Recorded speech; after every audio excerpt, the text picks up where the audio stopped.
Thanks for joining us for this series, Test Your Testimony. We're really excited.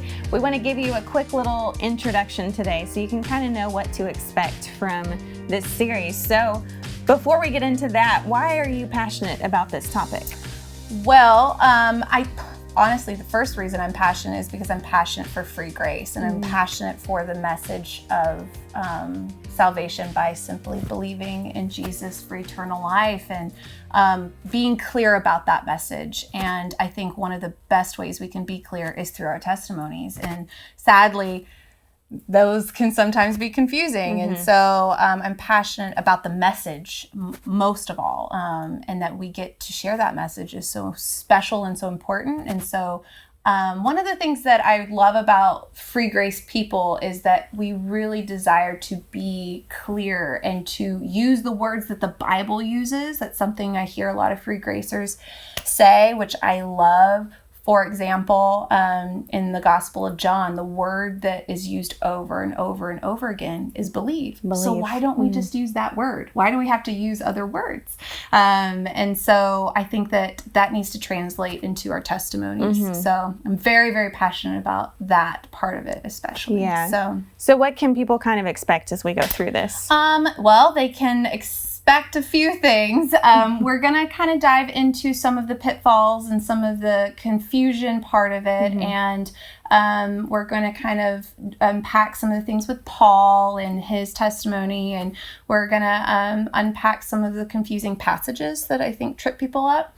And then the biggest thing I'd really like to do is give you guys the tools to give a clear testimony. What does a clear format look like, not only for you, but also when you're speaking to others and maybe training other people how to give their testimonies. You have a free grace set of steps that you can exemplify for them, especially your kids. You know? Yeah. So I think that's really exciting because so often we think about how do I want to improve my testimony because it needs to be more, it needs to be a better story. It needs to be more climactic. Right. But is that really how we should be improving our testimonies? Is that really what needs work on it? Yeah. So I'm ready to dig into that. The other issue is that so often people are just going to get on their phones and Google, how do I give my testimony? And what they find oftentimes is confusing. And I just think we need some better resources out there, hopefully this is a place that we can give you those resources,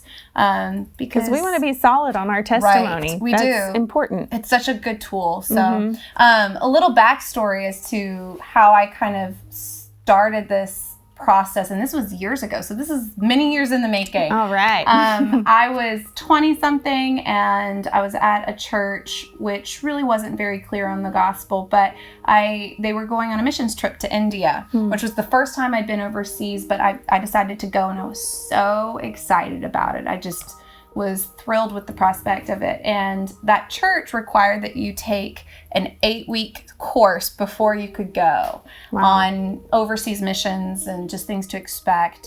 And in that course, we had to give our testimony. We had to write out our testimonies. And I was so frustrated. I couldn't figure it out. I didn't know what they were really wanting from me. And I remember one of my teammates pulled me aside and he kind of gave me the spiel, if you will. He gave me the step-by-step process, and it just didn't make sense to me. I couldn't give him what he wanted, and I couldn't really articulate at the time why I was frustrated. And he walked away and I walked away, and I was just like, that just doesn't work for me. And I didn't understand why. I couldn't really even explain to him why I couldn't work it out. And it has taken me many years and other conversations and other experiences to solidify why I was having that issue. So if you're somebody like that, if you've maybe seen testimonies and been frustrated, this series is very much for you, because I've been there and I know what that feeling is. And so hopefully we can give you some better framework to work through those issues. So. Well, is there anything that we want people to do before diving into the series. Yes. Before we start our first session, I want you to write out your testimony. All right. Is this for a comparison kind of thing? Yes. Okay. So what the goal is, go ahead and write out your testimony, and it doesn't have to be, don't stress out, because I'm that person too. I'm the one that's going to stress out. No one's going to grade you. Nobody's going to grade it. I'm not going to see it. It's okay. I'm not going to ask you to share. We're not, yes. But go ahead and even on just your phone, and it doesn't have to be the full thing, but just kind of map out what you would say if somebody asked you for your testimony. And then that way, hopefully 6 weeks from now, we